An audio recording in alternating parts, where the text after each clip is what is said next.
যশোরের মনিরামপুর উপজেলায় প্রশাসনের নাকের ডগায় চলছে কথিত একটি অবৈধ হোমিওপ্যাথি মেডিকেল বিশ্ববিদ্যালয়ের কার্যক্রম। আহসান হাবিব বাপ্পির পাঠানো তথ্যচিত্র থেকে জানা যায়, আপো হোমিওপ্যাথি বিশ্ববিদ্যালয় নামের প্রতিষ্ঠানটির শিক্ষা মন্ত্রণালয়, স্বাস্থ্য মন্ত্রণালয় কিংবা হোমিওপ্যাথি বোর্ডের কোনো বৈধ অনুমোদন নেই।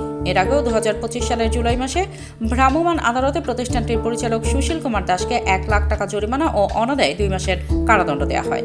একই সঙ্গে প্রতিষ্ঠানটির কার্যক্রম বন্ধের নির্দেশ দেয় প্রশাসন। তবে অভিযোগ রয়েছে, কিছুদিন বন্ধ থাকার পর আবারও চালু হয়েছে প্রতিষ্ঠানটির কার্যক্রম। এই বিষয়ে ক্যামেরার সামনে কথা বলতে রাজি হননি প্রতিষ্ঠানটির পরিচালক। তবে গোপন ক্যামেরায় ধারণকৃত ভিডিওতে কার্যক্রম চালুর তথ্য পাওয়া গেছে। এখন প্রশ্ন, এমন একটি অনুমোদনহীন প্রতিষ্ঠান থেকে কি আসলে ডাক্তার তৈরি হচ্ছে নাকি অন্য কিছু? স্থানীয়দের দাবি, দ্রুত তদন্ত করে প্রয়োজনীয় আইনগত ব্যবস্থা নেওয়া হোক।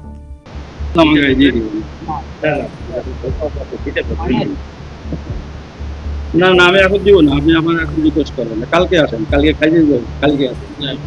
মানে আমি তো একটাই দিবেন যে সেটা তারপরে আপনি যে আমি যে আপনি তো অ্যাপ্লাই করতেন, তার ইয়ে আছে তো? হ্যাঁ, সেটা বলছি তো, সেটাও দেখা। আমি আপনাদের সামনে সাক্ষাৎকার দিব না, বুঝছেন? আমি এখন কিছুই দিব না, কালকে আসেন। হ্যাঁ, আমি ভালো বিচার করে দেবো, কারণ আমার এটা করতে হয় অনেকদিন সময় লাগে, অনেকদিন।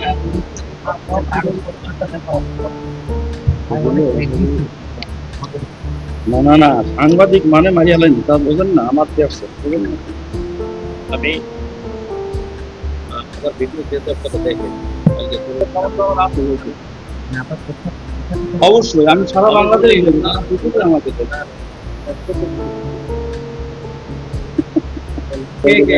না, আমি তার নাম বলতে চাই,